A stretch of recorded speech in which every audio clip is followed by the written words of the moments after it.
نبی اکرم صلی اللہ علیہ وسلم نے ایک مرتبہ 3 دفعہ قسم کھائی، واللہ لا یؤمنو، واللہ لا یؤمنو، واللہ لا یؤمنو، خدا کی قسم وہ شخص مومن نہیں، خدا کی قسم وہ شخص مومن نہیں، خدا کی قسم وہ شخص مومن نہیں۔ واقعہ یہ ہے کہ ہم تصور نہیں کر سکتے کہ صحابہ کیسے لرز گئے ہوں گے، کانپ اٹھے ہوں گے، کون وہ بدبخت ہے، کون وہ شقی ہے جس کے بارے میں اللہ کے رسول 3 دفعہ قسم کھا کر فرما رہے ہیں کہ وہ صاحب ایمان نہیں۔ قیل من یا رسول اللہ، کسی نے ڈرتے ڈرتے پوچھا ہوگا اے اللہ کے رسول کس کے بارے میں ارشاد فرما رہے ہیں؟ اب جواب سنیے، الذی لا یامن جارہ بوائقہ، وہ شخص کے جس کی ایذا رسانی کی وجہ سے، جس کی بدخلقی کی وجہ سے اس کا پڑوسی امن میں نہیں ہے۔ یہ کوئی گناہ کبیرہ ہے؟ آپ کی فہرست میں تو گناہ ہی نہیں، کبیرہ کیا سوال، صغیرہ بھی نہیں۔ زیادہ زیادہ آپ یہ کہیں گے کہ ذرا بد اخلاقی ہے، کج خلقی ہے، بس اچھا کردار کا معاملہ نہیں ہے، یہ کہیں گے، گناہ کی فہرست میں نہیں آئے گی بات۔ کبیرہ بہت بڑی شے ہے، لیکن اس پر اللہ کے رسول نے 3 دفعہ قسم کھائی، ایمان نہیں ہے، ہرگز نہیں ہے، خدا کی قسم نہیں۔ اب بتائیے ایمان اور عمل علیحدہ ہو جائیں گے کیا؟ یہ ہے مسئلہ جو امام بخاری کے سر پہ ہے۔ اور سنیے، فرمایا حضرت انس ابن مالک نے، یہ روایت جو میں نے آپ کو ابھی سنائی ہے یہ کوئی ایسی ویسی روایت نہیں ہے، متفق علیہ ہے، بخاری اور مسلم دونوں میں موجود، اس سے اونچا درجہ روایت کا ہے ہی نہیں۔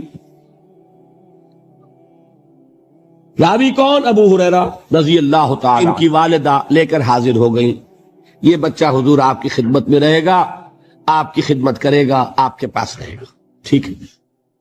وہ حضور کے خادم خاص ہیں، جیسے ذاتی کوئی ہوتا ہے معاملات میں مدد کرنے والا، خدمت کرنے والا، وہ ہیں انس ابن مالک۔ کیونکہ ان کا تعارف ہو گیا ہے رضی اللہ تعالیٰ عنہ، تو ایک بات پہلے اور سنا دوں، جو بچہ اپنے اس بچپن سے لے کر 9 برس کی عمر تھی جب آئے حضور کے پاس، انتقال کے وقت عمر کتنی ہوگی؟ 19 برس، 10 برس حضور کی خدمت میں رہے۔ پہلے تو حضور کے اخلاق کی جو گواہی وہ دے رہا ہے وہ اس کی زبان سے سنیے کہ میں 10 برس حضور کی خدمت میں رہا، کسی بات پر ڈانٹنا تو کجا، حضور نے کبھی مجھ سے یہ بھی نہیں فرمایا کہ اے انس تم نے وہ کام کیوں نہیں کیا۔ یہ ہے ایک آقا کی حیثیت سے محمد الرسول اللہ صلی اللہ علیہ وسلم کا اخلاق۔ اگر نہیں کیا خود کر لیا، کوئی ڈانٹ ڈپٹ نہیں۔ حالانکہ بچے ہیں، بچوں کو ویسے بھی ڈانٹ ڈپٹ دیا جاتا ہے، لیکن نہیں۔ اب ان صحابی کی ایک گواہی سنیے، قلما خطبنا رسول اللہ صلی اللہ علیہ وسلم الا قال،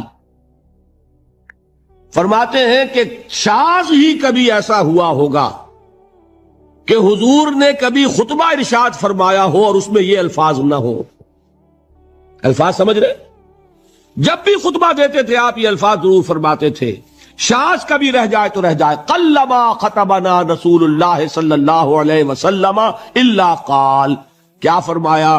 لا ایمان لمن لا امانت لہ ولا دین لمن لا عہد لہ، جس شخص میں امانت داری نہیں اس کا کوئی ایمان نہیں، جس میں ایفاء عہد نہیں اس کا کوئی دین نہیں۔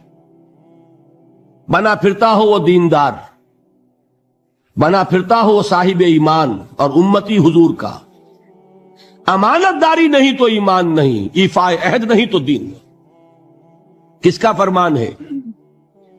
کسی آج کے زمانے کے مفتی کی بات نہ سمجھ لیجئے گا کہ جس کو آسانی سے آپ چاہیں تو رد کر دیں، یہ محمد الرسول اللہ صلی اللہ علیہ وسلم نے فرمایا۔ اور سنیے پھر ایک متفق علیہ روایت بخاری اور مسلم کی، راوی پھر کون ہے؟ ابو ہریرہ رضی اللہ تعالیٰ عنہ۔ فرماتے حضور نے ارشاد فرمایا لا یزنی الزانی حین یزنی وہو مومن ولا یسرق السارق حین یسرق وہو مومن ولا یشرب الخمر حین یشرب وہو مومن. کوئی زانی حالت ایمان میں زنا نہیں کرتا. کیسے ممکن ہے؟ ایمان ہو اور زنا ہو جائے، پھر وہ ایمان دھیلے کا ہوا. کیا قدر و قیمت اس ایمان کی؟ وہ تو اٹھا کر پھینک دینے کی چیز ہے. ایمان اور اخلاق پہ اثر انداز نہ ہو، ایمان اور کردار کو نہ بدلے، ایمان اور عمل کو نہ بدلے تو کس مرض کی دوا؟ پھینکو اٹھا کر. نہیں ممکن کہ ایمان ہو اور زنا ہو، نہیں ممکن کہ ایمان ہو اور چوری ہو. لا یسرق السارق حین یسرق وہو مومن. کوئی چور حالت ایمان میں چوری نہیں کرتا، کوئی شرابی حالت ایمان میں شراب نہیں پیتا. ولا یشرب الخمر حین یشرب وہو مومن. کوئی شراب پینے والا وہ مومن نہیں ہوتا جب وہ شراب پی رہا ہوتا ہے، اس وقت اس کے دل سے ایمان نکل جاتا ہے. اب دیکھیے یہاں کیا میں نے کل بتایا تھا نا، مغالطے کیا ہو گئے؟ مغالطے یہ ہو گئے کہ اس کو سمجھ لیا قانونی بات. یہ قانونی بات نہیں ہے، وہ قانونی ایمان کی بات نہیں ہو رہی، یہ حقیقی ایمان کی بات ہو رہی. قانونی ایمان کی بات ہو تو یہ کافر ہو گیا. پھر کافر نہیں ہے. قانونی ایمان کا دار و مدار قول پر ہے. یہ وہ حقیقی ایمان ہے، قلبی یقین والا ایمان. اس کے بارے میں فرمایا جا رہا ہے وہ دل سے نکل جاتا ہے تو گناہ ہو سکتا ہے. ایک اور حدیث میں حضور نے اس کو اور واضح کر دیا. جب کوئی شخص